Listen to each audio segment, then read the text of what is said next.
What we're seeing at the moment is not a normal pre-budget hush. It's the opposite of purdah. It's the rolling chorus of leaks, kite flying, and the worst kind of commentary about Rachel Reeves and what she might do to income tax, to pensions, to inheritance and property.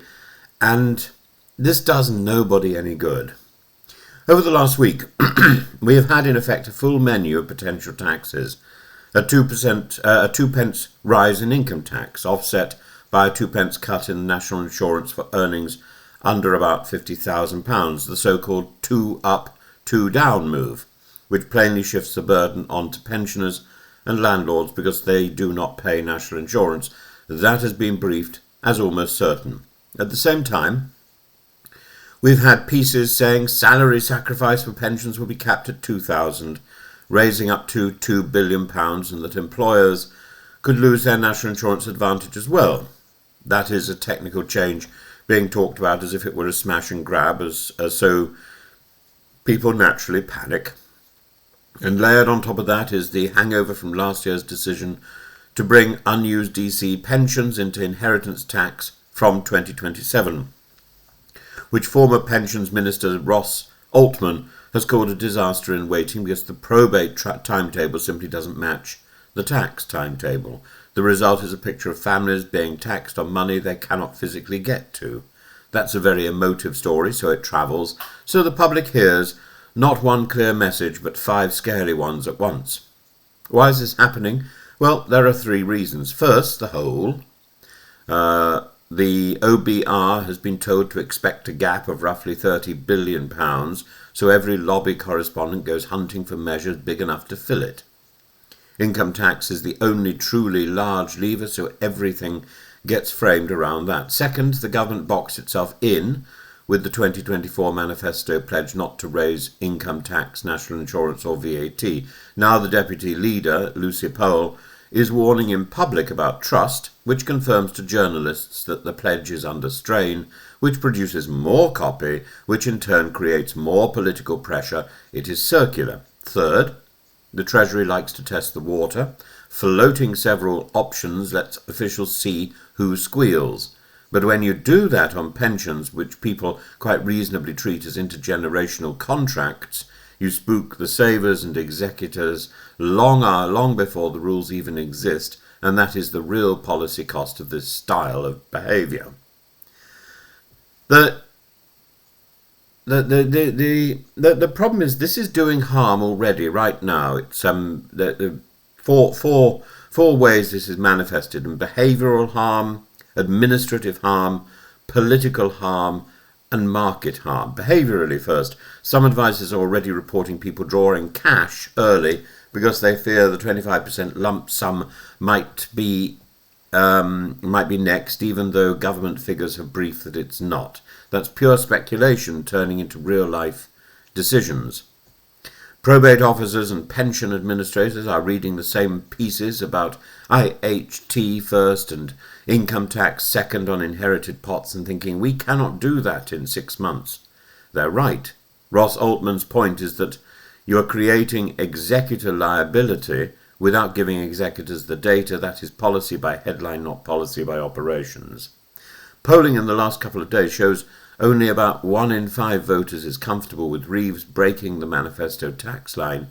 Every extra speculative story makes it look like a betrayal and less like an unavoidable choice. That erodes the capital you need to raise anything at all.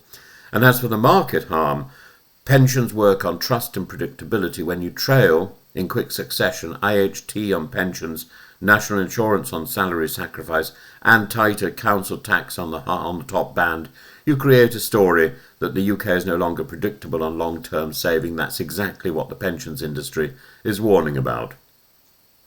The media, however, is getting stuff wrong. Much of the press is stacking every possible measure as if it will all happen on the 26th of November. The Guardian runs the menu of income tax options.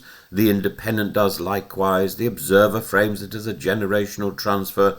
None of them can tell you the final mix because the Treasury itself says the budget is not yet locked in. Yet the public is being invited to tot up every line as if it is cumulative.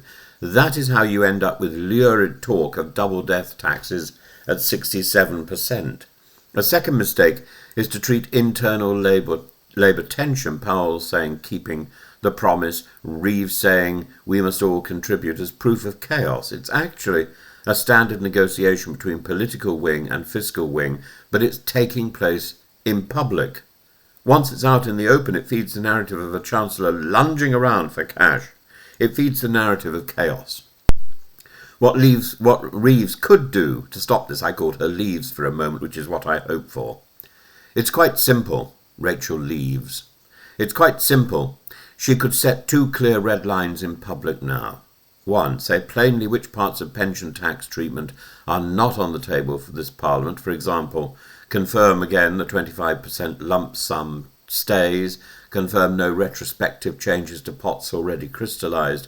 That would stop the run for the door. Officials have already hinted at this in the FT. She simply needs to say it on camera before any more damage is done.